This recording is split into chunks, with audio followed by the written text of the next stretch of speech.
Salut à toutes et à tous, bienvenue sur la chaîne YouTube French Showtime pour un 13e round. Encore une fois, nos spécialistes de boxe sont là. On a eu une semaine très condensée avec pas mal de bonnes choses à vous raconter, un beau programme en perspective qu'on va vous annoncer dans quelques instants. Mais comme d'habitude, on est en compagnie de Souleymane Sissoko, notre médaillé de bronze olympique et aux portes de sa chance mondiale. Salut Souley, ça va?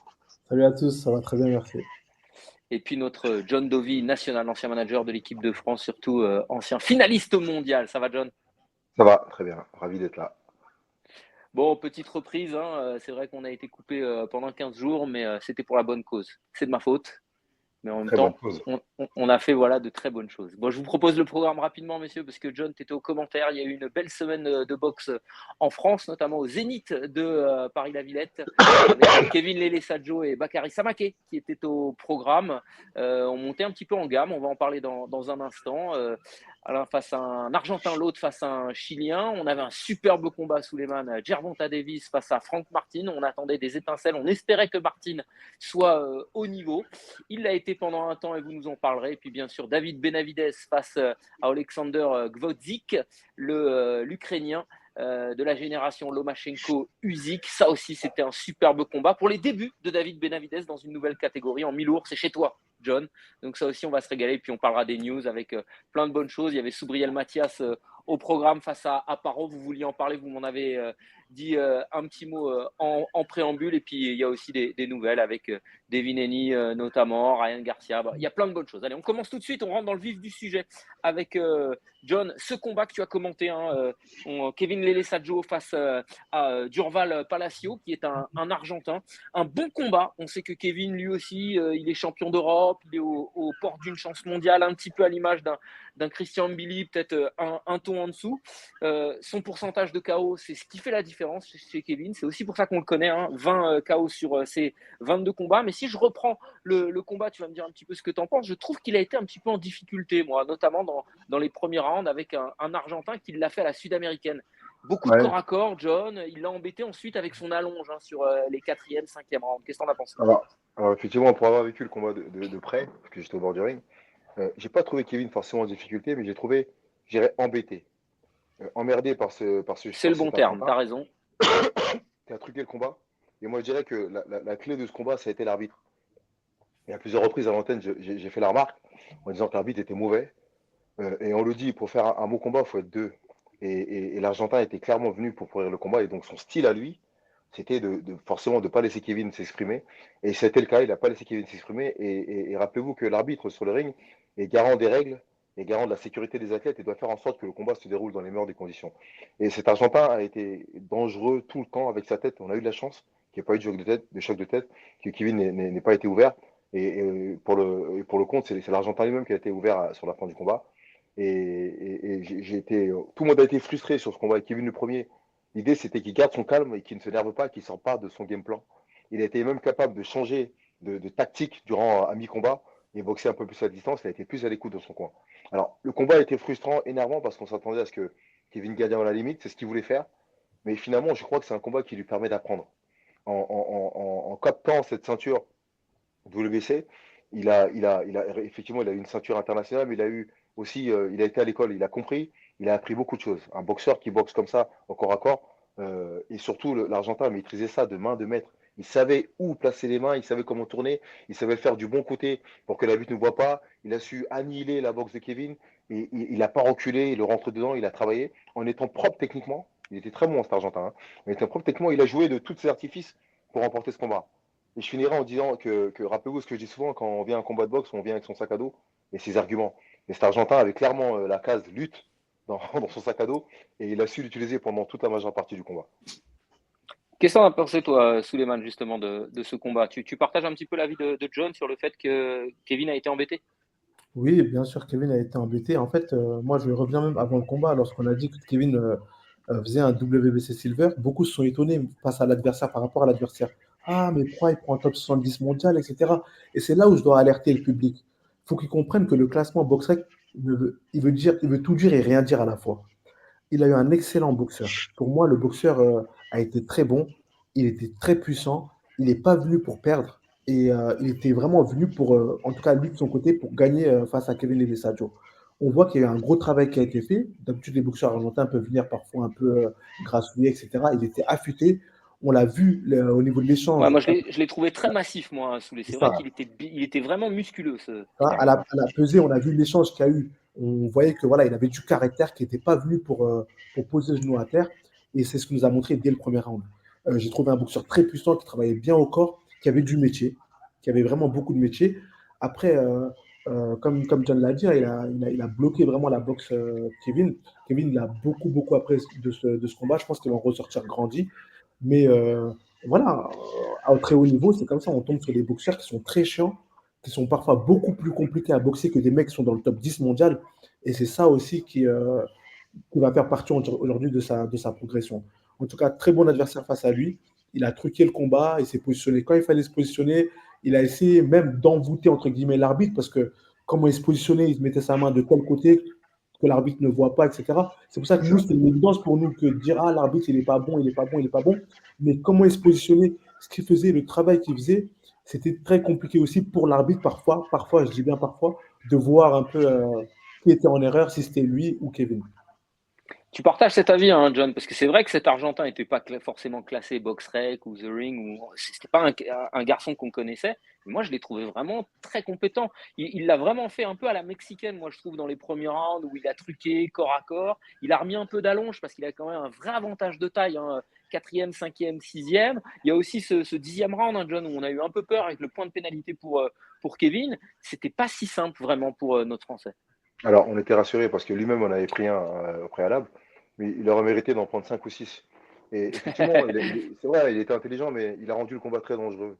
Et heureusement que Kevin ne s'est pas. Alors, même s'il était agacé, il y a une différence entre être agacé et montrer à l'arbitre qu'on est agacé et être énervé.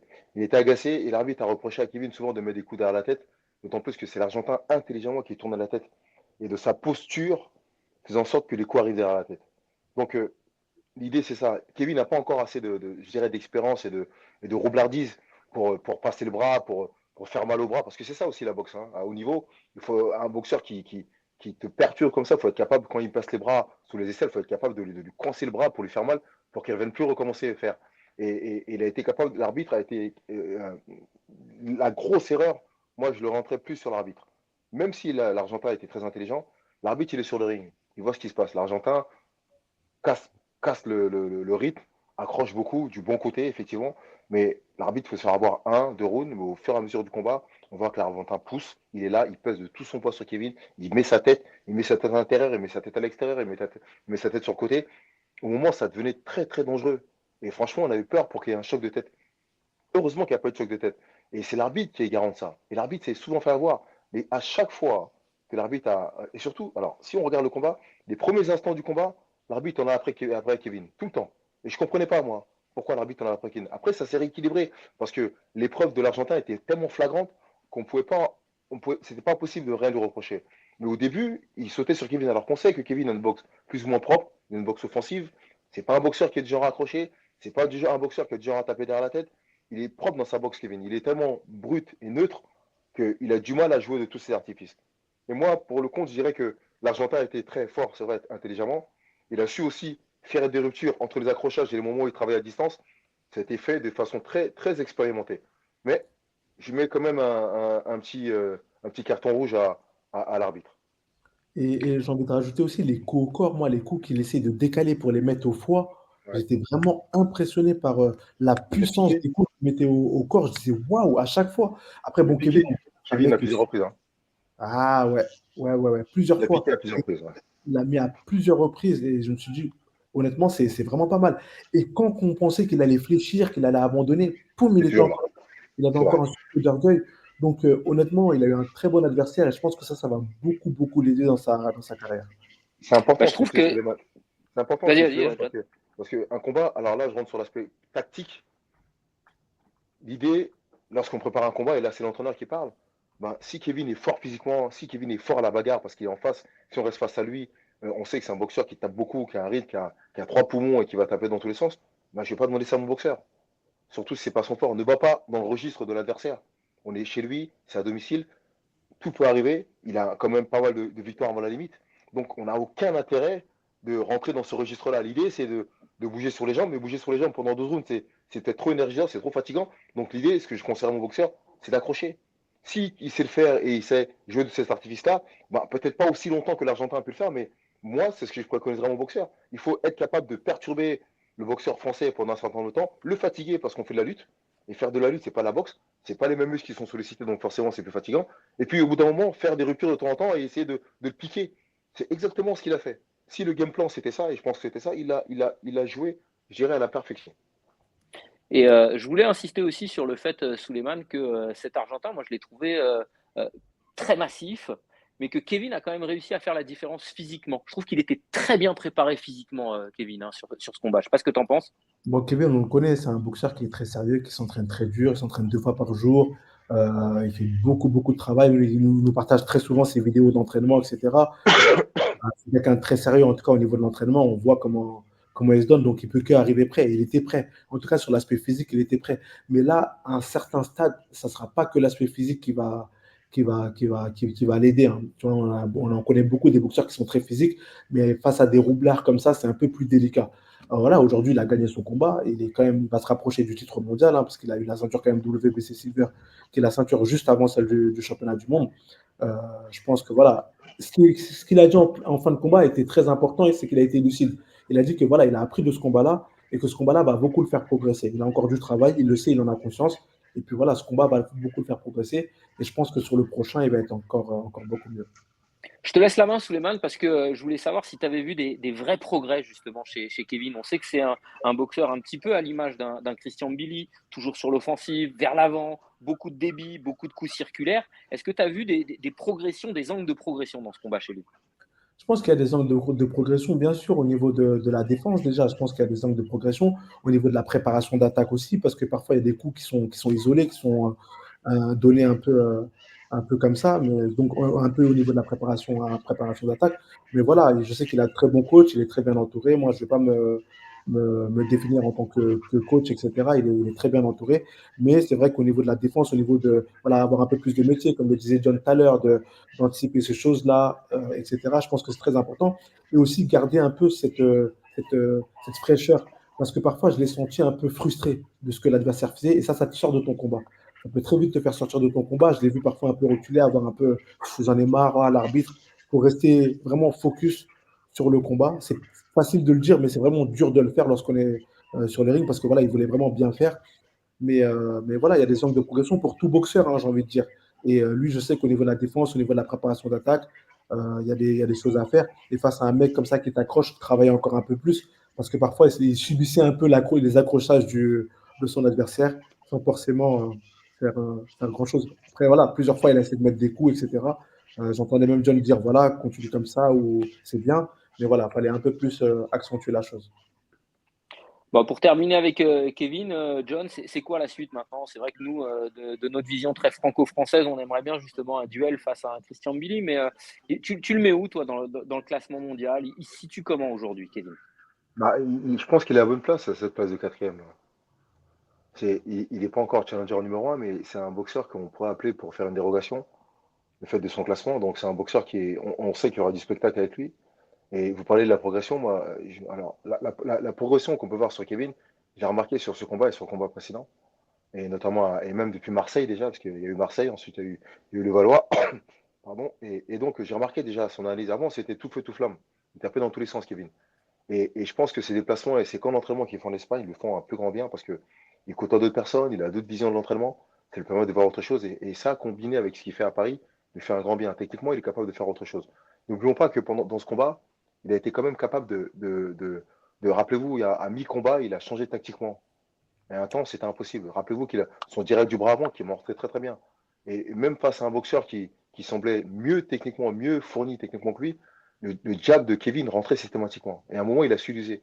Et rappelez-vous qu'il a aussi commencé à travailler au corps pendant toute la fin du combat. Et donc, c'est une chose qui lui a été demandée. Et on sait qu'un boxeur comme Kevin, c'est une chose de lui demander quelque chose, mais c'est autre chose aussi qu'il puisse appliquer. Il a été capable d'appliquer ça. Donc, rien que ça a été capable de dire que dans cet ouragan de boxeurs argentins qui fait de la lutte et qui est dans cette furie de combat à mi-distance, au corps à corps, où on ne sait pas où ça tape dans tous les sens, il faut être capable au moment de sortir la tête de l'eau et essayer de proposer autre chose. Et là, c'est ce qu'il a été capable de faire. Et cette progression, j'avais remarqué sur les combats précédents. La façon dans laquelle il structurait sa victoire, la façon dans laquelle il avançait ses combats, et comment tout doucement il faisait corps face, et comment il mettait la pression à ses adversaires. Il est en train de progresser, Kevin. Il a progressé. Mais il est encore à la quatrième place, et je pense que la place de quatrième, elle est pas volée, elle est très très bien pour le moment. Il a Vous le encore voyez, besoin je de beaucoup. t'interromps rapidement, John, mais tu vois, il est quatrième pour le moment WBC, mais pas que. On le voit, il est aussi classé sixième IBF et il est classé septième WBO. Donc des chances pour lui, elles peuvent arriver, clairement. C'est très bien. Et n'oublions pas que c'est un boxeur qui était champion d'Europe, qui est champion d'Europe. Donc, je dirais que c'est même logique. Et quand on regarde ses prestations, elles sont quand même assez impressionnantes. Sans faire de comparaison avec Christian, pareil, c'est des combattants qui ne laissent pas au hasard, en fait, qui donnent envie de regarder, parce qu'effectivement, c'est beaucoup basé sur une boxe physique, une boxe offensive, mais on ne peut pas les déroger. Ça manque encore un peu de finesse, ça manque encore un peu d'expérience, mais c'est pas mal, c'est en train de se positionner. Et c'est pour ça qu'il est placé sixième, septième pour certains et quatrième pour d'autres, parce que avec les combats à venir, on espère qu'il progressera. Pour revenir à la question posée sur le combat avec Christian, je sais pas trop, parce que Christian a quand même un gros morceau au mois d'août. Et j'ai quand même l'impression que Christian, avec cette signature avec Tom Frank, est en train on en avait parlé hein, sur le Ouais, troisième il est round la dans dernière d'autres fois, sphères. Je il est pense en qu'il train est déjà passé d'évoluer à autre chose. effectivement vers d'autres niveaux là. Ça ne veut pas dire que c'est mort, mais parce que on vient d'en parler, Kevin est quand même classé quatrième. Il va gravir les échelons tout doucement, donc c'est pas mal, il le tâtonne. Donc c'est un combat qui est pas oublié, à mettre aux oubliettes, mais aujourd'hui, Christian, tout doucement, est en train de se rapprocher de quelque chose, d'autant plus que on voit qu'un Canelo est en train de lâcher les ceintures, il en a lâché une, et on ne sait pas contre qui va boxer, on va voir un peu. Benavidez va peut-être monter. Exactement, il est monté, il a fait un combat, on en parlera tout à l'heure, mais Ouais, mais il il y a des choses, redescendra peut-être. C'est pour ça que je il y a disais des, que. il y a des choses il y a des choses qui bougent là en ce moment. Donc l'idée, c'est effectivement pour la France a besoin de ce combat franco-français, mais c'est peut-être plus intéressant que Christian fasse un championnat du monde et que Kevin soit derrière et que pourquoi pas, qu'il puisse acquérir une ceinture aussi dans une autre fédération et qu'on fasse un combat de réunification en France. Ce serait l'idée, ce serait pas mal, ce serait super. Bon, Donc en tout cas, c'est ce qu'on espère avec, effectivement, je le rappelle, un Christian ça Mbili bouge. qui affronte Sergei Derevianchenko en août Très, prochain très à gros Québec combat. City. Très gros combat. Je vous laisse un petit peu le classement top 10 The Ring pour le moment de la catégorie des super moyens avec Kevin Lelesadjo qui est pas loin, qui est à mon sens dans le top 15 de cette catégorie. Il est bien placé box-rec en tout cas et on voit qu'il y a quand même de sacrés cadors, même si John Souleymane, vous en parliez, Canelo, on ne sait pas s'il va rester dans cette catégorie, même si c'est sa catégorie naturelle. Benavidez qui est monté en mi-lourd, on en parlera tout à l'heure, mais qui risque aussi de revenir en super moyen. On a Morel, on a Munguia qui reste sur des performances soit en demi-teinte, soit sur une défaite. Bon, on suivra ça. En tout cas, c'est passionnant et on va suivre nos deux Français que sont Christian Mbili et bien évidemment Kevin Lele Sadjo. On On continue, aurait pu, messieurs. on aurait pu, pardon, inviter Kevin j'ai pas pensé, mais on aurait pu inviter Kevin sur le direct avec nous la semaine prochaine, pourquoi pas.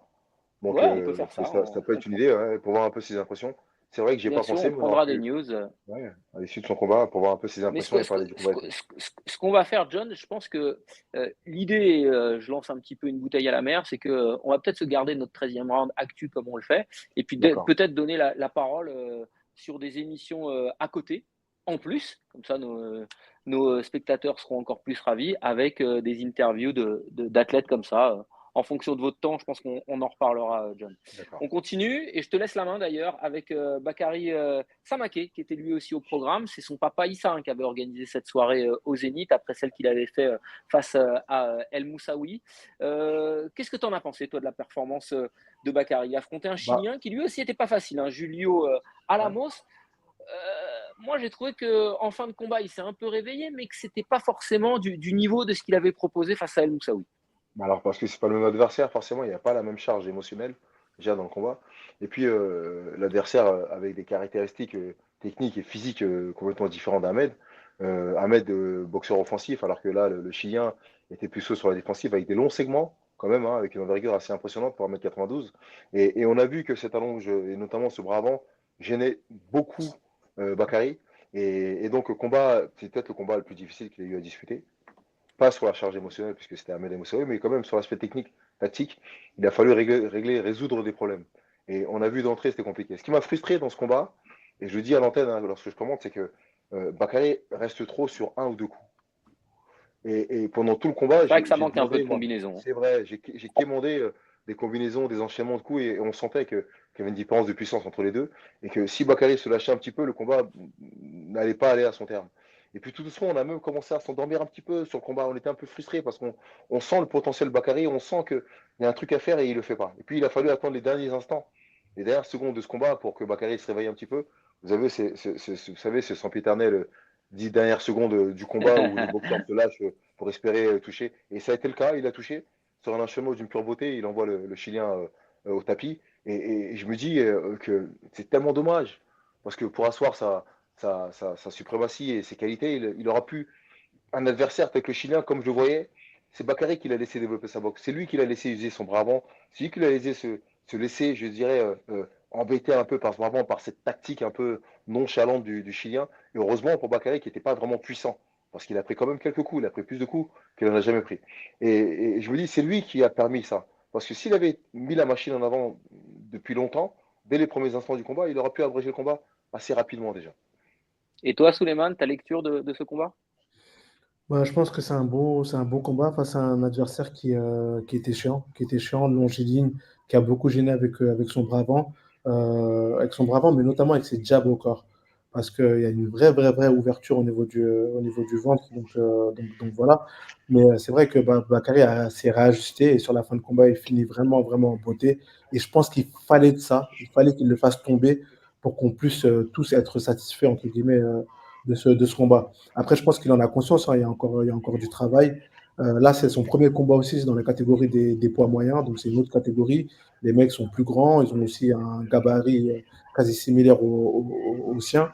Donc, je ne sais pas s'il va rester dans cette catégorie ou s'il va redescendre chez les poids super Walter. Ça sera un choix qu'il va faire, je pense, avec son père, parce qu'il est jeune, il évolue aussi, hein, son corps change, on le voit hein, musculairement parlant, c'est une vraie. Voilà, il est Un vraiment, bel athlète. c'est un bel athlète, il est vraiment fort musculairement parlant. Donc voilà. Après, ça reste un très bon boxeur, hein. Moi, je pense que Bakary, avec ceux qui sont en train de faire, pardon, que ce soit son père dans la promotion, lui, un peu comment ils vendent la boxe, ils font du bien à la boxe. Ils ramènent un autre public aussi à la boxe et je pense que ça fait Surtout en vraiment, France, hein, c'est important. surtout en France. Là, ils ont encore annoncé un combat qui va avoir lieu avec le concert de Gazo, etc. Voilà, ils ramènent une petite hype, etc. Et ça, je pense que c'est très important. Et on en a besoin aujourd'hui. Voilà, ils relancent la boxe, ils ramènent du nouveau. Et c'est ce qu'on a besoin, du nouveau. Et aujourd'hui, c'est ce qu'ils font très bien. Voilà, ça c'est l'annonce qui a été faite. Un concert de Gazo sera le 18 avril prochain, en 2025. C'est Et très bien ça. en parallèle de ce concert, effectivement, il y aura donc un combat de Bakary Samaké. C'est vrai que ça apporte un petit plus aussi bien dans le monde du spectacle que dans le monde de la boxe. Je trouve que tu as raison, Souleymane. Il apporte une nouvelle fraîcheur. Je pense que son père a compris aussi un petit peu les ficelles. Moi, j'en parlais avec lui. Il se balade beaucoup aux États-Unis. Tu es au courant de ça, toi, Souleymane, hein, parce que tu le fais aussi, mais il se balade aussi bien sur les camps Top Rank qu'à Las Vegas, au gym de Mayweather. Il rencontre Terence Crawford. C'est quelqu'un qui essaye vraiment de se nourrir de la culture américaine et de la culture boxe mondiale. Bien sûr, ils le font pas à moitié. Vous savez, moi, je pense que son père, donc Issa Samake, il a un plan défini. Ça fait très longtemps hein, qu'il parle des États-Unis. Il a dit que, voilà, moi, à l'époque, ce qu'il me disait, c'est qu'il ne veut pas envoyer tout de suite son fils aux États-Unis. Il veut qu'il prenne encore un peu plus de métier, un peu plus en maturité pour l'envoyer là-bas. Là, il a vu que son fils était dans un autre stade, qu'il avait pris en maturité, etc. Là, il l'envoie aux États-Unis. Ils ont un plan qui est vraiment bien défini, que ce soit dans la promotion, dans pas mal de choses, dans le choix des adversaires qui est judicieux mais qui fait aussi travailler son fils. Pour moi, il n'y a pas vraiment de cadeau. Hein. Il prend des adversaires qui vont vraiment le faire travailler. Et je pense que ça, c'est très important. Et ils savent où est-ce qu'ils veulent aller. Ils vont continuer à travailler là-dessus. Il fait des progrès, il fait énormément de choses autour aussi de la boxe. Et je pense que ça, c'est très important parce que ils se nourrissent des critiques qu'ils ont pour s'améliorer. Et ça, je pense que c'est très important. Il y a eu beaucoup de critiques sur les interviews, comment il parlait, etc. Il commence à faire des efforts là-dessus, sur pas mal de choses. Et ça, je pense que c'est très bien. Et aujourd'hui, il incarne vraiment une vraie phase de la boxe, en tout cas en France. C'est vrai. C'est vrai. C'est un Et vrai pour gage rebondir. d'intelligence, ça, John, hein, Ouais, vraiment. ouais, c'est vrai, ouais, c'est important. J'ai parlé, alors je parle souvent avec Issa, hein, je le vois demain d'ailleurs en plus, et il est sur plein de projets. Il est sur je dirais tout en sous-marin, tout en douceur, et à son niveau, avec l'image de son fils, hein. Et il essaye de faire les choses. Et c'est vrai que l'image de la boxe aujourd'hui, c'est Bakary, certes, mais il y a Issa derrière qui travaille aussi. Parce que lors de ces soirées, il n'y a pas que Issa qui a boxé, il n'y a pas que Bakary qui a boxé. Il a fait boxer d'autres boxeurs aussi, qui avaient boxé dans la soirée précédente, hein. Je parle de Mustafa Zaouch, je parle d'autres boxeurs. Et puis il révèle aussi quelques talents tout doucement. Des boxeurs qu'on ne connaissait pas forcément. Le petit jeune de Salon de Provence, là, j'ai oublié son nom. Mohamedi qui a boxé, qui était très bon. Donc c'est bien en fait. Autour de la hype de Bakary, il y a tout un écosystème de boxeurs français qui ne sont pas connus, qui viennent s'y greffer tout doucement. Et c'est très bien. Et c'est ce dont on a besoin. La boxe en a besoin. Et c'est différent de ce qu'on est habitué, notamment le combat qui a eu lieu en 2005 le concert, pardon. Mais c'est ce qu'il faut pour la boxe. Il faut apporter des choses nouvelles. Et que Bakary soit Alors, je ne connaissais pas ce rappeur, moi, c'est pas de ma génération, je suis désolé. Le fait que Bakary soit en préambule de ce concert, ben, ça met en avant Bakary, ben, ça met en avant la boxe aussi. Bon, je ne sais pas s'il y aura d'autres boxeurs ou que ça sera un combat unique. Mais en tout cas, c'est un modèle innovant, c'est un concept innovant qu'on ne connaissait pas. Donc, ça ne peut que faire du bien, en tout cas. Devant 45 000 personnes, donc ça, faut le noter aussi, hein. C'est important. En France, un boxeur a combattu, en tout cas, là, de cette génération-là, devant 45 000 personnes en France. Et c'est annoncé un an avant, parce que bien sûr, pour un concert d'une telle ampleur, les concerts, les places sont prises un an avant. Donc, par la même occasion, on est obligé. C'est rare d'annoncer un combat un an avant. C'est vrai, hein. C'est quelques mois, c'est 3, 4, Ouais, voire ouais, 6 mois clairement, avant, mais justement, mais je un pense an que avant. Mais c'est bien, c'est très bien, ça c'est fait très bien. vraiment partie de ce nouvel écosystème qui est en train d'essayer de créer ISA. Ne pas être aussi à la merci de promoteurs ou de télévision et de se dire je crée mon industrie et je Ouais. crée mon économie. Et ça, c'est très important à Souleymane. Bien sûr, c'est très important. Et puis voilà, il fait un peu comme les Américains aussi. Il ramène pas mal d'artistes, des artistes qui sont vraiment très influents, qui eux aussi communiquent. En fait, c'est très smart ce qu'ils font, parce Ouais, que bien sûr. les artistes, ils ont tous leur communauté, ils ont tous leur public. Donc eux qui communiquent sur le gala, etc. Et donc ça crée vraiment quelque chose. Moi, je trouve que c'est très smart, très intelligent. Et je pense que voilà, qu'aujourd'hui, Bakary, il est vraiment très bien entouré de son père. Avec les personnes avec qui il travaille, ça a l'air d'être solide. Et aujourd'hui, maintenant, il n'a plus qu'à lui, en tout cas, se concentrer dans la boxe à 100%. Et puis derrière, bah, les bonnes choses vont arriver. En tout cas, j'en doute pas. Il faut juste Pour maintenant se terminer la concentrer sur la partie, catégorie. Je pense que c'est ça le sujet aussi, la catégorie. S'il est en super Walter bah ou voilà, en poids c'était là-dessus que je voulais vous amener, Souleymane. Moi, je pense vraiment que son avenir, il est plutôt en Super Walter. En tout cas, je l'espère. Je pense qu'il est plus à même à Ouais. être performant en Super Walter qu'en moyen, parce que l'un des défauts ou petite faiblesse plutôt que défaut que je trouve chez Bakary Samaké, John, c'est justement ce petit manque de puissance, ce punch. Et on sait qu'à ce niveau-là, c'est extrêmement intéressant. Donc, je vous ai mis que les classements, John, Super Walter, mais on voit qu'il y a de sacrés noms et que la suite, elle peut arriver vite hein, pour Bakary Samaké. Moi, je vois quelques noms, notamment comme un Erickson Lubin, par exemple, un Josh Kelly, tu vois. Ça, je ne sais pas ce que tu en penses, John, mais ça pourrait être des bons adversaires pour lui. Yoannis Tellez, le Cubain, C'est vrai. avant d'aller Et, chercher et, le très très haut niveau que sont et, les Fundora, Tsiu ou Errol Spence et Suleiman, compagnie. Suleiman les connaît très bien, puisqu'il y a peu de temps encore, c'était sa catégorie. Donc tous ces mecs-là, tous ces noms qui ont été cités, ce sont les noms que Suleiman observait.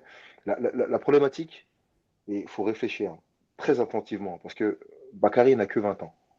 Et on le sait. On Et on l'oublie, voit ça, hein, John. Hein. Il a il été est, champion du Luxembourg à alors, 17 ans. Il est très très jeune. il est très jeune. Alors le truc, c'est qu'il y a une évolution morphologique qui a lieu avec l'âge. Et on sait que plus on prend de l'âge et plus on s'étoffe musculairement, et plus on prend de la masse et de la densité musculaire. Bakary, aujourd'hui à 20 ans, la question c'était de poser avec Christian aussi. J'ai une histoire avec, avec cette problématique. Parce qu'aujourd'hui, Bakary, à son âge, donc on tend, il est boxeur professionnel. Il va vivre de son sport, il va évoluer, il va forcément changer de catégorie avec le temps. À 20 ans, lorsqu'on est aussi affûté qu'il est dans cette catégorie des super voltaires, on sait que c'est une catégorie qui ne tiendra pas toute sa vie. Si encore il était un peu grassouillé et qu'il avait du mal à faire, qu'il arrivait à gérer son poids, mais il est déjà très très très affûté. Et plus il va prendre de l'âge, et plus il va changer de catégorie.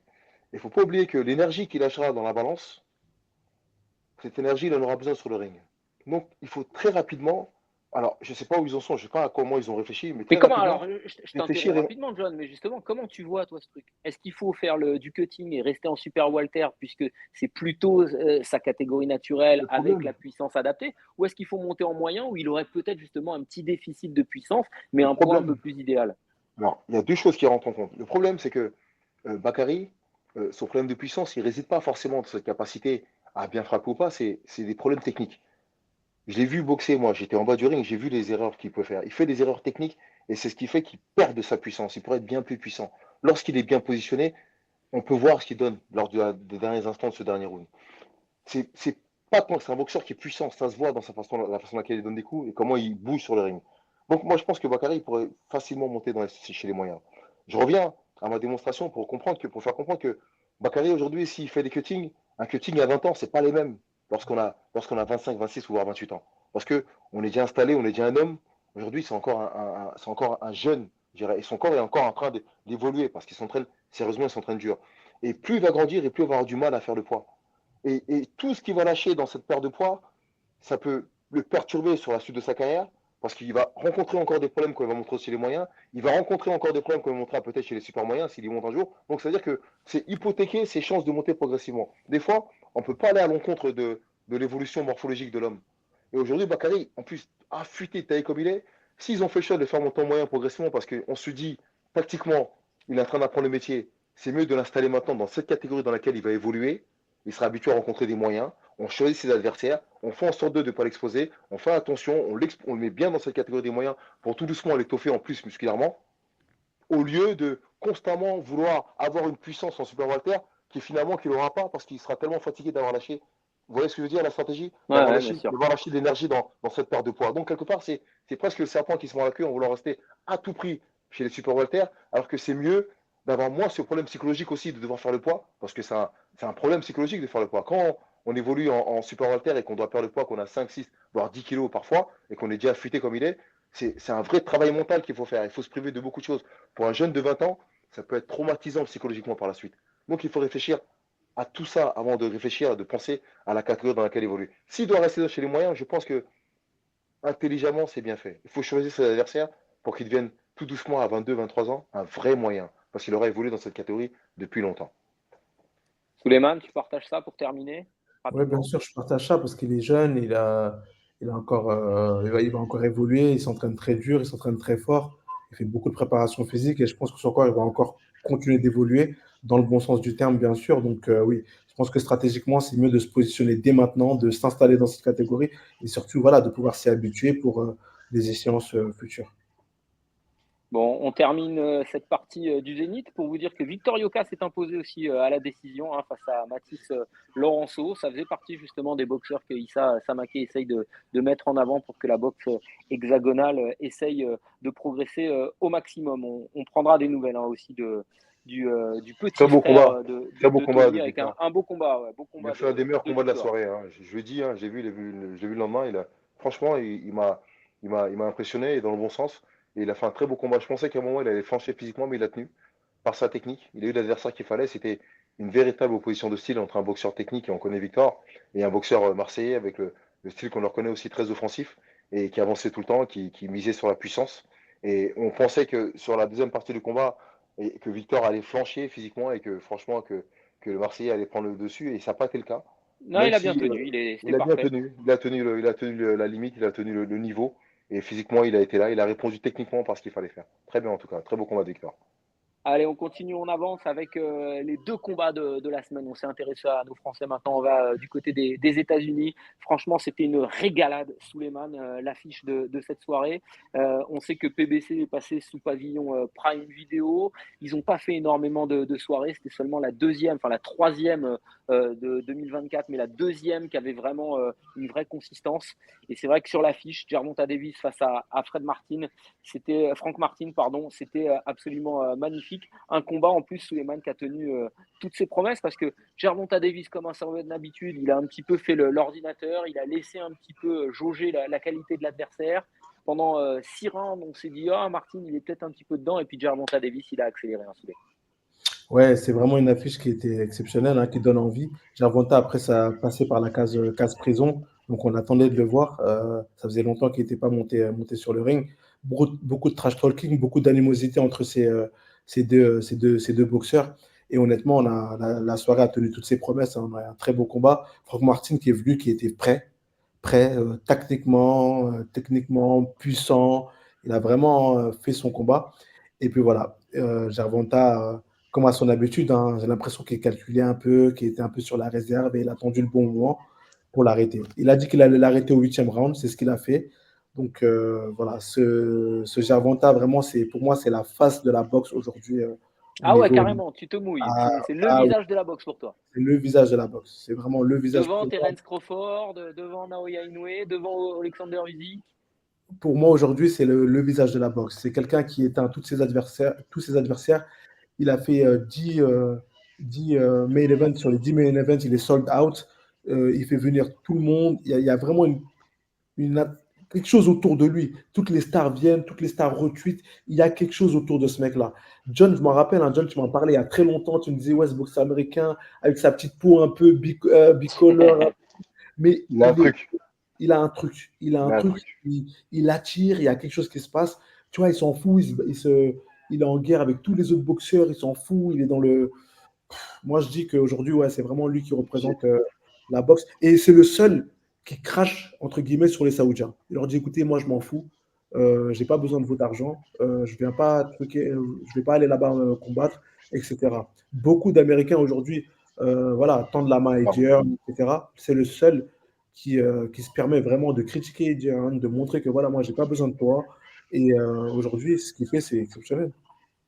Et c'est fou parce que c'est vrai qu'au final, il n'en a pas besoin. Lui aussi, un petit peu à l'image de ce qu'essaye de faire Bakary Samaké aux États-Unis, John, il a créé son industrie. Il a des pay-per-view sold out, il a des stades sold out. L'enfant de Baltimore, Gervonta Davis, on peut en tout cas le considérer comme l'un des visages de la boxe. C'est une évidence. Alors, je pense que Samir, nous avions commenté des combats de Gervonta, et déjà, il m'impressionne. Alors, je dis pourquoi, c'est bien que Suleiman s'en ait rappelé, il a un truc particulier, ce boxeur. Et je dirais qu'un truc, et je vous fais rappeler ça, c'est qu'aujourd'hui, je peux le comparer à Tyson. Pourquoi je le compare à Tyson? Parce que, au même titre que Tyson, lorsque ce boxeur évolue, et Suleiman l'a dit tout à l'heure, il déplace autant de gens. Pourquoi? Parce on attend quelque Le chose chaos. de Ah, on veut le spécial. chaos. Exactement. On attend le truc. Il met toujours des KO assez impressionnants. On Eh attend oui. toujours le truc avec lui. Et à chaque fois, ces choses se produisent. Il n'y a qu'une seule fois où ça n'a pas eu lieu, c'est contre Cruz. Cruz, et il s'était cassé la main, rappelez-vous. Mais Gervonta suscite chez le grand public un truc, qu'on a retrouvé, qu'on n'avait que chez Tyson. Et personne ne peut développer un truc comme ça. Je répète, ils sont quatre, moi. Après, on fera la combinaison qu'on veut, mais Arthur Beterbiev, Gervonta Davis, Inoue et Crawford. C'est les quatre pour moi qui sont au top. Après, on choisit la combinaison qu'on veut. Après, derrière, il y a un Usyk qui vient, on ne peut pas laisser Usyk à l'extérieur. Ils sont 5 ou 4, 4 et demi peut-être. Mais aujourd'hui, le plus excitant de tous ces boxeurs, c'est probablement un Gervonta Davis. Mais partout, et je le disais, par sa couleur de peau, il fait un peu métis, albinos, de par ses tatouages, de son état d'esprit. Il est un peu fou. Regardez tout ce qu'il fait aux conférences de presse. Mais il fait un peu fou, barjot dans le bon sens. Et c'est ce qui fait que ça attire le monde. Il a un truc particulier, ce boxeur. Et le pire, c'est qu'on parle de sa puissance, mais on a tendance à oublier son QI box. Il est très, très, très intelligent sur le ring. Regardez comment il fait. Toute la préparation de ses combats, à chaque fois, sont très, très millimétrés. Rappelez-vous que on voit, post-combat, tous les coups qui mettent KO ses adversaires ont été des coups qui ont été travaillés par son staff à chaque fois, souvent. Il y a un vrai QI box, il y a une vraie progression, il y a un vrai travail, il y a une vraie organisation, il y a un vrai fait. C'est pas juste Gervonta Davis qui est puissant, il a son style à lui, mais c'est pas que ça. Il est capable de développer une technicité sur le ring quand même, qui est capable d'adapter à l'adversaire en face. Rappelez-vous que ce boxeur mesure 1m60, il réussissait à toucher un Barrios qui mesure 1m80 avec son bras arrière. En Vous super léger, imaginez hein, super léger. faut Vous aussi imaginez un rappeler petit peu un l'éventail. super léger. Rappelez-vous de ce combat. C'est impressionnant et c'est impensable et incroyable. 1m60 pour 1m80, il réussissait à toucher Barrios, pas avec son bras avant, mais avec son bras arrière. Imaginez la vitesse d'exécution que peut développer ce Gervonta et avec la puissance qui va avec. Je vous dis, c'est un boxeur dont on va entendre parler beaucoup. Il y a quelques personnes qui décrivent, qui disent qu'il n'a pas rencontré les meilleurs. Je crois qu'il demande que ça. Euh, John, moi j'ai eu un petit bif, un petit débat justement sur les réseaux sociaux après son combat, puisque j'ai encore des fans notamment de Devin Haney qui disaient que Devin Haney avait rencontré plus de gens, la personne de Kambosos ou Lomachenko que Gervonta Davis. Mais si je reprends un petit peu Suleiman et John, les adversaires de Gervonta Davis, c'est quand même quelque chose. Hein. Ryan Garcia, Hector Luis Garcia, Isaac Cruz, Rolando Romero, Mario Barrios, Léo Santa Cruz et Yorkis Gamboa. C'est quand même des sacrés noms, ça, Suleiman. Exactement. Il a rencontré beaucoup de champions. Il est monté de catégorie quand il fallait monter pour chercher la ceinture face à Barrios, par exemple. Il est redescendu, etc. Non, aujourd'hui, Je moi, je trouve pense qu'on est un peu dur avec lui, en tout cas, qu'on est sur dur ses avec adversaires. lui parce que c'est le. Comme ils disent, il y a aussi, j'entendais dire, ah, il a jamais boxé de Renoir. Bah là, il a pris Franck Martin, tu vois. Tu regardes son palmarès, tu Ça, vois, j'ai pas entendu ça. tu vois. Mais ce mec-là, pour moi, il est au-dessus. Il est au-dessus. Ah Aujourd'hui, ouais, je il y a pense un que truc. Gervonta Davis ferait autant de. Enfin, Devin Haney, pardon, ferait autant de rounds face à Gervonta Davis. Le seul qui peut peut-être lui poser des problèmes, c'est Shakur Stevenson. Voilà. Moi, je pense que Ouais, voilà. même pas Lomachenko, parce que c'est un petit peu ce qu'on Non, dit il en va ce moment arrêter là. Lomachenko. Je pense Ouais, qu'il moi, va Lomachenko. Il va j'ai l'arrêter. même pas envie que ce combat ait lieu, moi, parce qu'il y a Je n'ai pas envie. il y a une Ça, différence de génération et je pense pas. Lomachenko a ses qualités, mais non. Et moi, et pour connaître un peu la science de Shakur Stevenson, et je vois aucun des boxeurs qui pourrait l'inquiéter aujourd'hui dans cette catégorie des légers là. Je vois pas. Il faudrait qu'il monte en super léger. Je vois pour le challenge. Oh, alors Pour John, le challenge. je t'interromps 2 secondes et je te laisse continuer. Regarde, je te le mets parce que je suis assez fier. Voilà un petit peu. On a eu les Four Kings, hein, avec Roberto Duran, Marvin Hagler, Thomas Ernst et Sugar Ray Leonard. Mais est-ce qu'on n'a pas Four Kings en ce moment, en léger potentiellement, si tout le monde revient dans la catégorie, avec Devin Haney, Shakur Stevenson, Tank Davis et Vassil Lomachenko. Je vous entends tous N'oublions les deux pas, dire que Vassil Lomachenko, aucune chance. Moi, je vous n'oublions, conjure. Pour moi, Loma, il n'oublions a ses chances face à Gervonta. N'oublions pas que Devin Haney est monté en super léger. Oui, mais il Il peut aura beaucoup redescendre. de. Ah, je suis pas sûr. Je crois qu'il y avait beaucoup de ah, difficultés. non, non, non, C'est un non, très gros il super léger, hein. pense à monter. Hein. Il pense même à monter en poids Walter. Ah ouais, c'est un très gros super léger, hein. Donc il faudrait le retirer, hein, de ce quatuor parce que bah, les autres peut-être, oui, euh, ça peut être intéressant pour Lomachenko, mais moi il y a un déficit de puissance de QI box qui fait que même si Lomachenko est sur un rythme différent de tous les autres boxeurs, il a un rythme à lui dans lequel on peut pas s'immiscer, on peut pas rentrer. Mais il a plus 20 ans. Ça fait pas mal de temps qu'il bourlingue. Il est revenu pour faire ce combat, le dernier combat qu'il a fait face à Kambosos, parce que son père il a poussé. Il a plus la même Mais je l'ai trouvé motivation. bon contre, je l'ai trouvé Mais bon bien contre sûr, mais bien Kambosos. Moi, sûr, c'est ça qui me fait dire. Je mais l'avais parce que trouvé sur la Kambosos, pente descendante, mais je l'ai mais, trouvé bien meilleur mais, face à Kambosos. mais sans manquer de respect à Kambosos. Kambosos, qu'est-ce qu'il a fait, Kambosos? Il a battu un Teofimo Lopez. Kambosos, pour moi, je le trouve limité. C'est-à-dire que le combat, l'issue du combat qui a eu lieu face à Lomachenko, c'était prévu. Je ne m'attendais pas à avoir la limite, mais je pensais que Lomachenko allait le haut classé. Et donc, ce que je veux dire, c'est que c'est ce qui s'est passé. Il a même fini avant la limite. Et Combosso, c'est quand même assez limité. C'est un bon boxeur volontaire qui a une petite rapidité de bras pardon, qui est pas mal. Mais il n'est pas de la classe d'un Shakur Stevenson, il n'est pas de la classe d'un Gervonta Davis, et encore moins de la classe d'un Lomachenko, et ça s'est vu. Donc, Combosos, on peut le mettre, parce qu'il a battu un Teofimo Lopez à un moment, il a été champion du monde, mais il a été battu 2 fois par David Haney, il a été battu là avant la limite. Vous allez voir à mon avis, il est dans la gamme en dessous de ces trois-là. Donc c'est quoi alors, Souleymane, la suite pour Gervonta Davis dans cette catégorie des poids légers? Non, mais il Shakur faut savoir, Stevenson, c'est le combat qu'on veut voir. non, mais faut savoir qu'aujourd'hui, il y a des discussions qui sont très avancées pour faire face à Lomachenko. Ça, c'est clair, net, tout le monde l'a annoncé, etc. Novembre-décembre. Les discussions vont avoir lieu encore la semaine prochaine. Elles ont eu lieu la semaine dernière et ça reprend la semaine prochaine. Et on parle de novembre-décembre. C'est ça. Moi, je pense que l'idée, bah, il a annoncé les top fighters qu'il aimerait rencontrer. On a parlé d'un rematch face à Pitbull, Cruz. On a parlé de Shakur Stevenson. On a parlé de qui d'autre? D'un David Haney. On a parlé de. Voilà, il a parlé Ryan de Garcia, à Ryan nouveau. Garcia aussi. Rematch, mais je pense pas qu'il va Il n'y lui. retournera pas. Ouais. Ce serait pas mal, ça. Ce serait pas mal, ça. En tout Un cas, il point aimerait bien. intermédiaire, ce serait pas mal. Tous ces noms-là ont été cités, mais je pense qu'aujourd'hui, ce que le public veut voir, c'est un Shakur Stevenson face à Davis. Moi, je pense que c'est le combat qui est C'est le le combat le plus plus, logique. ouais, le plus logique, le plus excitant. Et voilà. Et pour terminer, vous pensez justement que Gervonta Davis, toi tu me l'as dit, Souleymane, hein, c'est le visage de la boxe, mais ça peut transcender justement sa personnalité et son aura sur l'aspect mondial, sachant comme tu as dit aussi, il refuse un petit peu l'Arabie Saoudite et l'hégémonie du Moyen-Orient. Est-ce que son écosystème peut le rendre mondialement connu, même s'il ne reste qu'aux États-Unis? Aujourd'hui, on en parle beaucoup. Moi, je regarde même sur les réseaux sociaux, là, après son combat, énormément d'influenceurs français parlaient de Gervonta Davis. Et nous, on ne le connaît pas bien. Je sais plus, on parlait de qui d'autre, visage de la boxe, Louis Canelo, mais Gervonta, en fait, il y a cette jeune génération-là, on va dire, tout comme la jeune génération du MMA, etc., qui sont à fond. Tout le monde le regarde, Exactement. il regarde toutes les Ouais. pages de MMA, Parce etc., qu'il est pas, il a parce qu'il quelque est chose de particulier. spécial. Il y a un Ouais, truc de spécial. Et il y a il un a- truc qui a révélé ça, quand est-ce que la hype a commencé? C'est quand il a rencontré Garcia. En fait, lui, c'était un peu le méchant et Garcia, c'était le beau gosse, un peu à la De La Hoya, tout ça, issu d'une belle famille, tout ça. Et l'autre qui avait fait de la prison et compliqué, qui a battu sa femme, et issu d'une famille un peu compliquée. Et donc, et quelque part, quand il a battu, la façon de laquelle il a battu un Ryan Garcia, l'a mis au devant de la scène. Il n'était pas plus connu que ça du grand public avant. Et c'est là que les gens ont commencé à s'intéresser à lui. Ils ont été allés voir les combats qu'il avait fait précédemment. Et ce qu'il a été capable de faire. Et ce qu'il véhicule, cet homme-là. Il y a un truc. Il y a un truc chez ce mec-là qui fait, qui est attachant en même temps, qui est lié à son passé, à sa jeunesse qui a été très dure, en même temps à ce qu'il est capable de développer sur le ring. Et aussi à ce qu'il est devenu. Parce qu'il y a eu un Gervonta avant, quand il était un peu sous la croupe d'un Floyd. Et après, en fait, aujourd'hui, il est devenu bankable. Il n'aura plus jamais de problème de poids. Il a compris que c'est un homme qui pouvait générer beaucoup, beaucoup d'argent. Il y a un vrai business autour de lui. Avant, c'était un espèce de chien fou qui faisait des bêtises, qui n'était pas au poids. Aujourd'hui, il a compris. En pay-per-view, il fait des millions incroyables. Il a compris le potentiel qu'il était. Il a pris en maturité, cet homme. Et c'est pour ça qu'il est devenu encore plus dangereux qu'il pouvait être avant. Il est là, actuellement, moi, je pense qu'il est vraiment dans son prime. Et c'est vrai qu'il s'est totalement émancipé. Je veux finir très rapidement, parce qu'on n'a plus beaucoup de temps sur la partie Gervonta Davis. Un Gervonta Davis face à Shakur Stevenson, c'est un beau combat pour toi sur le papier et dans le ring, Suleiman?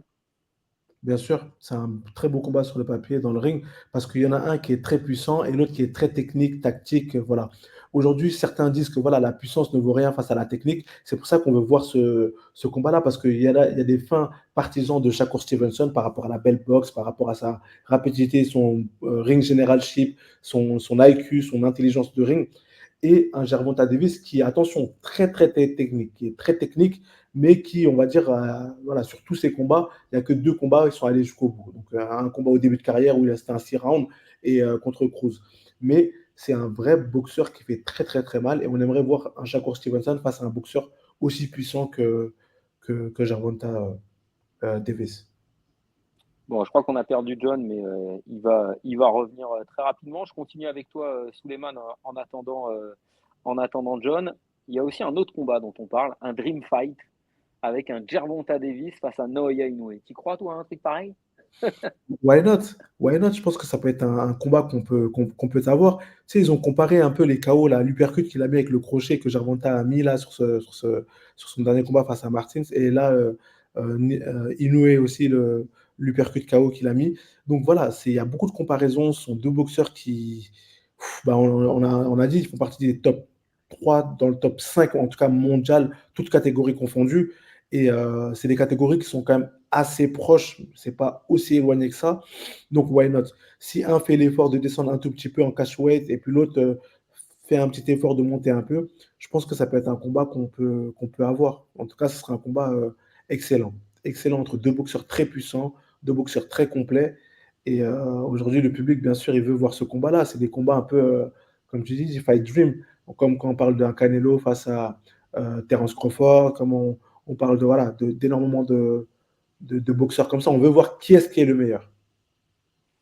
Bon, il me semble qu'on a perdu John. J'espère qu'il va nous retrouver, Suleiman, mais on va avancer parce qu'il nous reste une grosse dizaine de minutes. Autre combat de cette soirée, moi je l'attendais vraiment, c'est David Benavidez face à Alexander Gvozdyk. Gvozdyk, on n'a plus trop besoin de le présenter puisqu'il fait partie de la génération Londres des Ukrainiens avec Lomachenko notamment et Alexander Usyk. C'est un garçon qui avait été champion du monde WBC. On se souvient son superbe combat face à Adonis Stevenson en 2019. Malheureusement, face à Beterbiev derrière, ça s'est mal passé pour lui. Il a mis presque 3 ans à revenir. Il a beaucoup combattu l'année dernière, en 2023. Il était de retour et face à lui, le monstre mexicain, Suleiman. Combat qu'on attendait. On attendait de voir ce combat-là parce que c'est une montée de catégorie, comme tu l'as dit, de David Benavidez. Donc, un combat qui a plu et déçu aussi. Parce que Benavidez, il a quand même pris pas mal de coups. Il n'a pas su exprimer sa boxe, son fort potentiel à 100%. Et on se pose des questions si c'est sa vraie catégorie, les light heavyweight. Parce qu'il n'a pas réussi à le compter. Oui, il a bousculé quelques fois sur plusieurs séries de coups, etc. Mais rien de comparable à ce qu'il faisait, ce qu'il avait l'habitude de faire. Donc voilà, on se pose tous des questions. Il est ressorti quand même le visage marqué, hein, David Benavidez, de ce combat.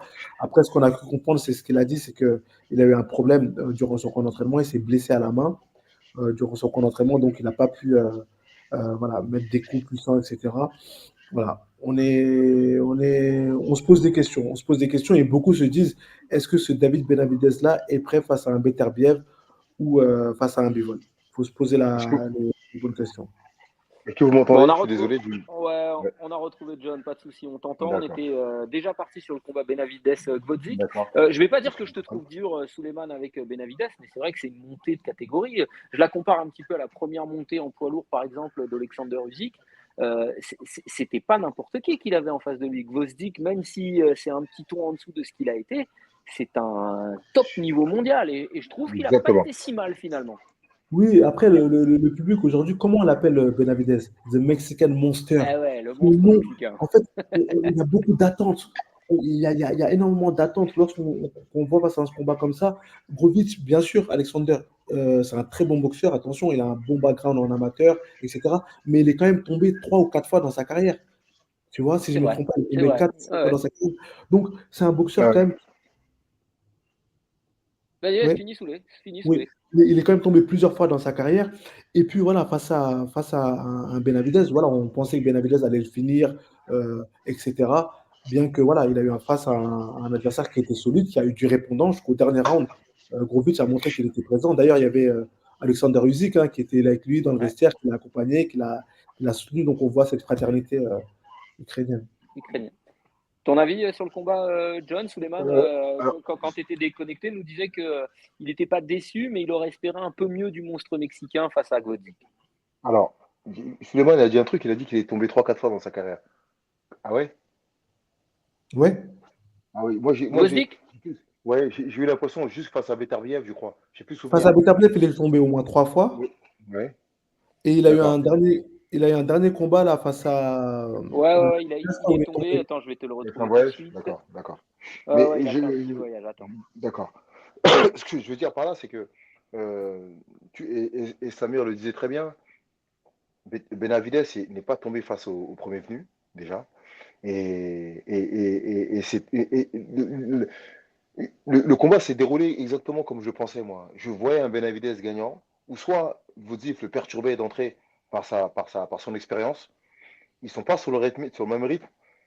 Ou soit Benavidez, justement, le prenait de vitesse et ça allait comme ça se passait. Benavidez, t'as boxé comme un amateur. C'est vrai ou pas? T'as vu les séries qu'il lui mettait? Ouais. On aurait dit un combat, les esquives, remises, vraiment sur une technicité amateur. Vraiment. Blocage, remise derrière, je reste là, je repars, je reviens. Il a vraiment fait des choses intéressantes. Manque de puissance. Manque de puissance, pourquoi? Parce que d'une part, il est face à lui un boxeur qui est expérimenté, et aussi parce qu'il monte dans une catégorie à laquelle il n'est pas habitué. Rappelez-vous que même dans la catégorie des super moyens, qui est très proche des mi-lourds, il a rarement mis des KO impressionnants. À chaque fois, il a débordé ses boxeurs sur la répétition des coups. Je vais Et faire donc, écho c'est de ce que pas. tu dis, John, parce que justement, je trouve que ton argument il est extrêmement intéressant parce que on l'a vu bien travailler avec ses coups circulaires comme d'habitude, coups au corps, pas mal de crochets gauche au menton, mais c'est souvent des frappes lourdes. C'est pas un gros puncher Benavidez, et malgré ça, c'est vrai qu'il faisait pas tomber, mais c'est aussi son style, John, comme tu le La disais. C'est souvent répétition. des frappes lourdes. Voilà, c'est de la répétition, Exactement. c'est de la frappe lourde. Donc, Et on ne peut pas le désolé, reprocher. On ne peut pas le désolé, reprocher de ne pas être puissant. Oui, Suleiman, je te laisse parler. désolé pour revenir rapidement. Donc, il est tombé 3 fois avec Beterbiev Arthur. et il est tombé une fois face à un Américain qui s'appelle Tommy Kapensi. Il est tombé au premier round. Donc, ouais. D'accord. Bravo. Voilà, j'étais en train de le chercher, mais Très bien. Suleiman, c'est notre Wikipédia. Bien joué, Boxrec. Super. Et donc, ce que je veux dire, c'est que déjà, c'est pas un boxeur qui est puissant.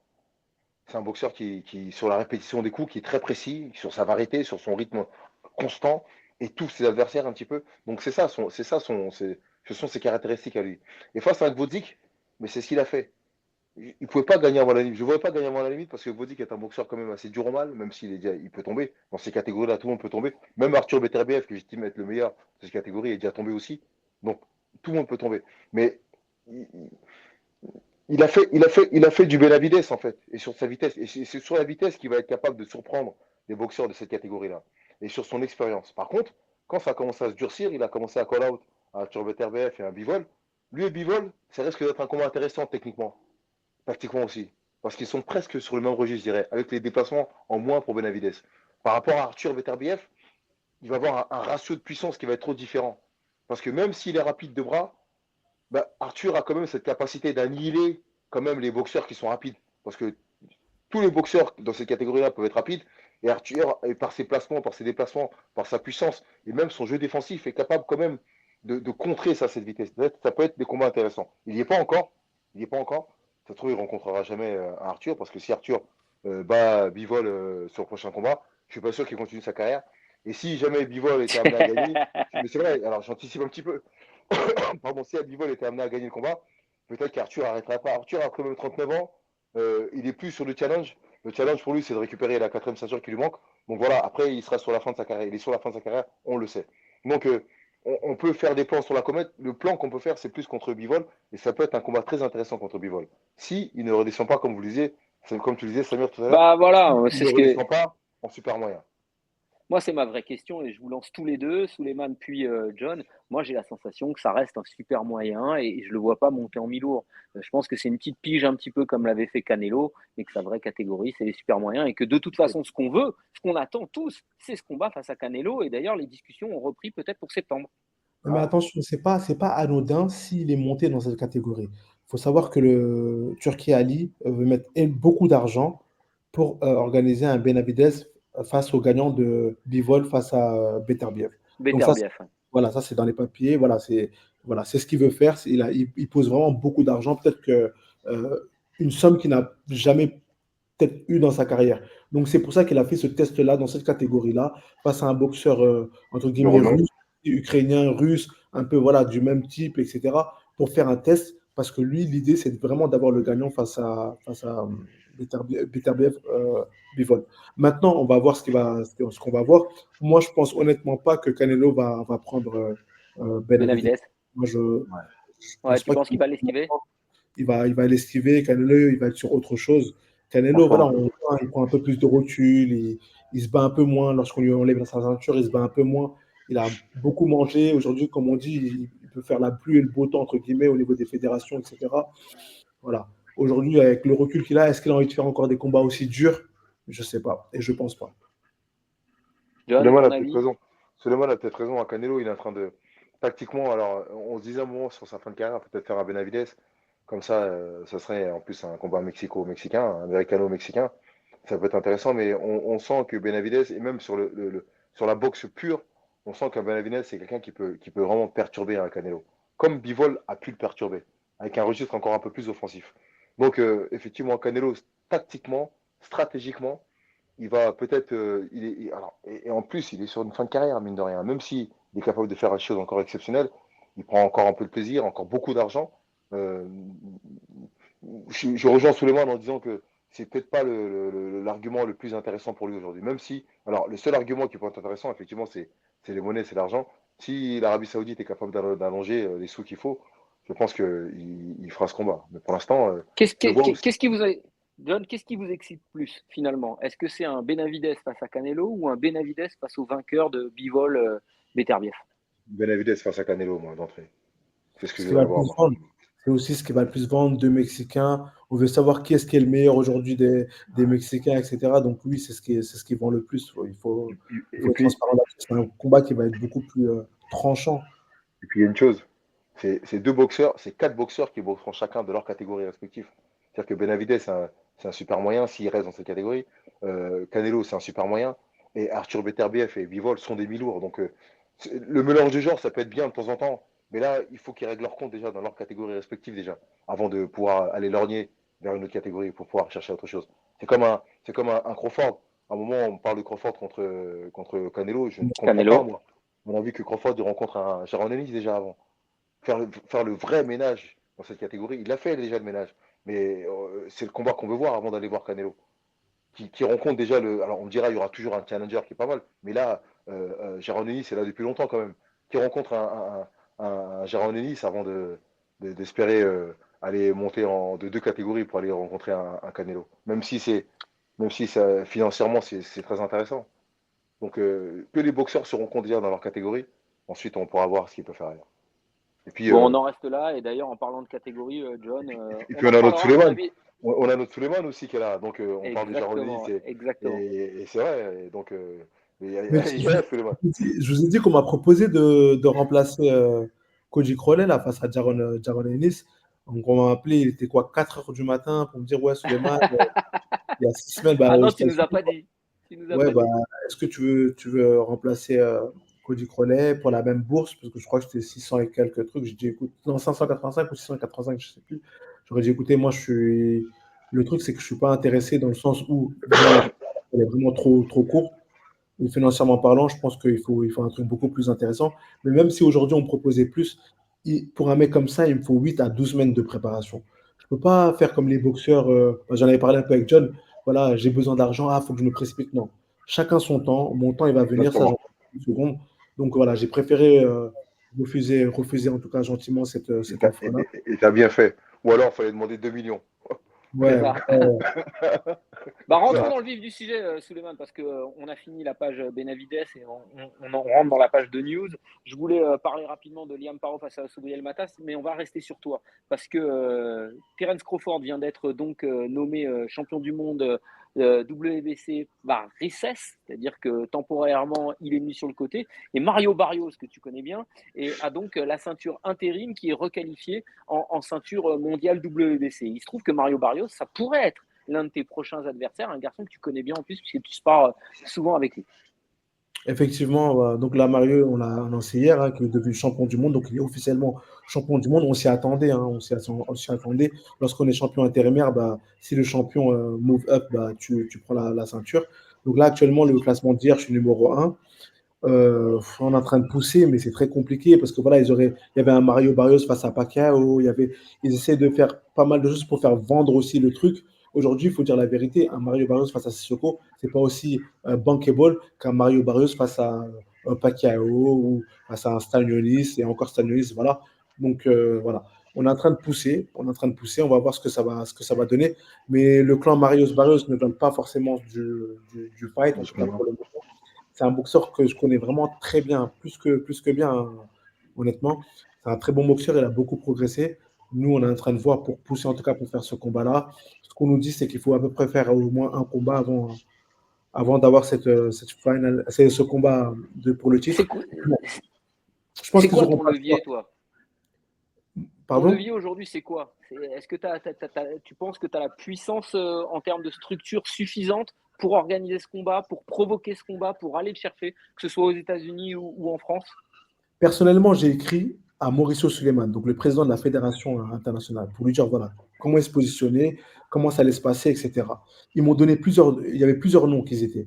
Il y avait David Avanesian, il y avait Conor Ben. David Avanesian est parti pour faire la ceinture IBF face à Cody Crowley.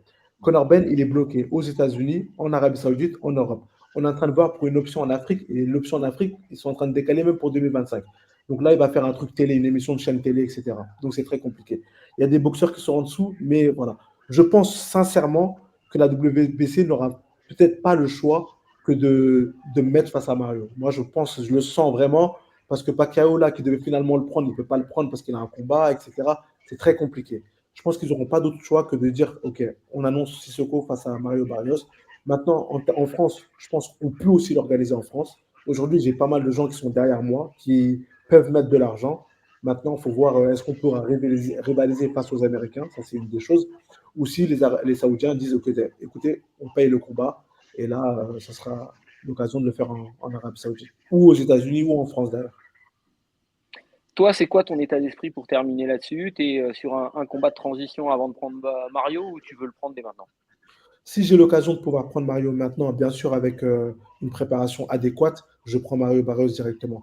Mais l'idéal, ce serait de faire un combat. Après, honnêtement, si ce combat-là vient, je le prends avec les mois de préparation qu'il faut. Et je prends Mario Barrios. Voilà, les opportunités, il faut les saisir. Je suis plus tout jeune non plus. Moi, je suis entre guillemets plus sur la fin que sur le début.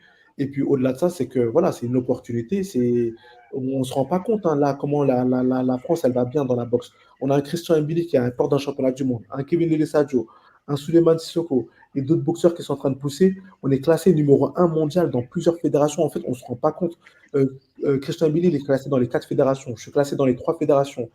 Kevin Sadio, il est classé dans les 3 fédérations. On a d'autres boxeurs qui sont là. En fait, il faut que le public se rende compte un peu de la qualité des boxeurs qu'on a aujourd'hui en France, des classements, comment on est bien situé, on est très bien classé, on est devant les Américains, etc. Et ça, je pense que ça mérite d'être mis en lumière aussi pour qu'ils comprennent un peu voilà, qu'on a besoin de soutien, qu'il faut vraiment être derrière nous et Il qu'on faut va aller soutenir. c'est bien sûr nous soutenir à 100% et pas faire les fiers à vouloir soutenir d'autres personnes, d'autres boxeurs de tel ou tel pays. En France, on a des boxeurs qui sont vraiment, vraiment, vraiment à la porte d'un championnat du monde. Je mets les pieds dans le plat, Souleymane, et je termine puisqu'on a quasiment fini. Mais est-ce que tu penses qu'il y a des télés en France là qui sont aptes à soutenir un tel événement? Canal+, ils en sont où? Est-ce qu'il y a d'autres chaînes de télé? Moi, je viens d'RMC, donc je sais qu'ils mettront jamais malheureusement la bourse suffisante. Mais est-ce que notre écosystème peut permettre un Souleymane Sissoko, Mario Barrios pour un championnat du monde WBC? J'ai rendez-vous la semaine prochaine avec Canal+. Bah voilà, Ah, c'est très bien. Ça, c'est le mérite. voilà, Ça le mérite voilà. d'être tombé La pile news, poil. elle est Mais là. très bien. Bon. Mais c'est vrai que Donc, c'est important parce que sans le soutien d'une grosse chaîne, Mais bien on sûr, sait très bien mais qu'on bien n'a pas sûr. la bourse. C'est important oui, et c'est sur essentiel. les chaînes, les partenaires, etc. Maintenant, on va voir ce que ça va donner. Voilà, c'est un rendez-vous, ça n'engage à rien. Il y a d'autres pays, il y a d'autres. Voilà, on va voir ce qu'on peut faire. L'idéal, ce serait de l'organiser en France. Quand on a le chef d'État qui dit qu'il aimerait bien assister à mon combat, on se dit, mais attends, voilà, il y a des choses à faire, il faut activer des leviers, il y a pas mal de leviers d'activation. Et je pense que voilà, moi, je rêverais d'avoir un championnat, un gala où tu as un Christian Mbili, tu as peut-être un Kevin Sadio, tu as un Sissoko, tu as un Samaké, réunir tous et faire des combats exceptionnels. Mais Faire des ça serait grosses soirées, bien sûr. chez les femmes aussi, hein, elles arrivent, elles sont bien aussi, elles sont en train de monter très bien. Voilà, il y a quelque chose à faire en France, en tout cas, dans l'organisation. Bon, on suivra ça. Moi, ce que je vous propose, c'est que la semaine prochaine, on parlera aussi peut-être de l'ambition de l'Arabie Saoudite de monter une super ligue de boxe un petit peu à l'image de l'UFC, mais on se le garde pour la semaine prochaine. Je sais que tous les deux, vous vouliez me parler du combat entre Liam Paro et Soubriel Mathias. Soubriel Mathias, l'un de nos chouchous, John, et particulièrement le tien, le Dominicain, qui a été peut-être un petit peu présomptueux parce qu'il est tombé face à un os, Portoricain. hein, John. Ouais, Portoricain, portoricain. pardon. Ouais, qui est tombé Je rapidement. confonds Hein, avec Morel, bien sûr. on en parlait tout à l'heure et je pense qu'il a négligé cet adversaire, cet Australien. Et puis finalement, un Australien et Suleiman, qui est notre fin limier, le connaissait, a été regardé un peu sur sa page.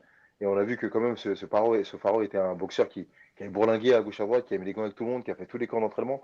Donc qui n'est pas le boxeur le plus extravagant, mais qui est par contre qui fait très bien ce qu'il sait faire.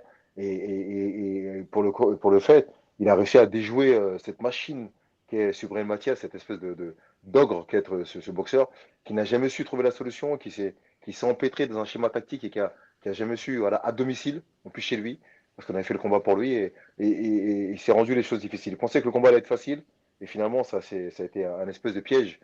Et voilà, c'est dommage. Alors, ça lui fait une deuxième défaite. Je dirais qu'on s'en fiche, hein, d'une deuxième défaite. Mais on connaît la qualité de ce boxeur. Il faudrait vite qu'il remonte, et c'est comme ça qu'on connaît un champion. C'est celui qui est capable de se relever. Donc, et j'ai cru comprendre en plus qu'il n'y a pas de clause de rematch dans ce combat. Donc, c'est rend les choses encore plus difficiles. Et je suis surpris même qu'il n'y ait pas eu cette clause. Et ils étaient tellement sûrs d'eux, peut-être, ils n'ont pas signé de clause de rematch. Donc, voilà. Ça Je arrive sais pas où souvent, en ça, sont. hein. Ouais, je sais pas Trop où de en est certitude et on met pas de clause de rematch. c'est ça. Je sais pas où en sont les négociations, mais en tout cas, on est impatient de revoir un rematch et de voir un peu Subran Mathias avec son vrai visage. Suleiman, déçu de Soubriel Mathias? Déçu, oui et non. Moi, je sais que même mon coach Virgil Hunter, c'est un fan de Subriel Mathias, mais que les statistiques n'ont pas menti, hein. C'est la première fois, comme je l'ai dit tout à l'heure, qu'il prend un top 10 mondial. Il a pris un boxeur qui était smart, qui l'a bloqué en fait, qui l'a empêché de boxer, qui l'accrochait quand il fallait accrocher, qui le collait, qui est resté aussi parfois à mi-distance, qui a mis pas mal de coups, il saignait du nez, etc. Ouais. Et souvent, les boxeurs, lorsqu'ils boxent à la maison, il se passe très souvent Une pression. une pression, il y a des complications comme ça qui se passent lorsqu'on boxe à la maison. Donc voilà, déçu. Et j'espère qu'il va remonter, hein, parce que c'est un très grand champion. Il a un bon style très offensif qui est très fort. Mais je pense que ça fait les affaires de Richardson et Hitchin, je sais pas Richard Hitchin, Ouais. ouais, Il avait fait Rio, lui. Hein. qui a fait Rio, exactement, et qui est aujourd'hui le En Haïti. mandatory. C'est ça, qui est aujourd'hui le mandatory IBF. Donc je pense qu'aujourd'hui, il sera très content de prendre un paro qu'un Subriel Mathias qui, je pense, l'aurait arrêté. Bon, bah voilà, on arrive à la fin. J'étais en train de rapidement d'aller jeter un œil sur le calendrier box à venir, parce que c'est vrai que là, il y a un petit creux, hein, messieurs. On n'a pas grand-chose, donc on va pouvoir effectivement avoir quelques invités la semaine prochaine, je pense, John, et envisager aussi quelques thématiques pour parler de quelques petits problèmes de la boxe. Il y a quand même Teofimo Lopez qui combat le 29 juin face à Steve Claggett, voilà, c'est ça. C'est ce que j'allais dire. Ouais, je commande. Juan Francisco Estrada face à Jess Rodriguez aussi, qui n'est pas mal. Donc, et puis Shakur Stevenson, bien évidemment, début juillet, face à Artem. Donc, nous, on se retrouve la semaine prochaine. On parlera effectivement de ces combats, mais surtout, on essaiera et d'avoir des invités et d'avoir quelques thématiques bien particulières. John Dovey, Souleymane Sissoko, merci à tous les deux d'avoir été encore une fois sur cette émission. J'espère que vous avez pris du plaisir. Et puis nous, on se retrouve tous dès la semaine prochaine pour un nouveau 13e round. Salut. La semaine prochaine, je serai en direct d'Espagne, mais je serai présent pour. Magnifique. Ciao, la team, à bientôt. Ciao, les gars. Ciao. Bon, restez là, restez là.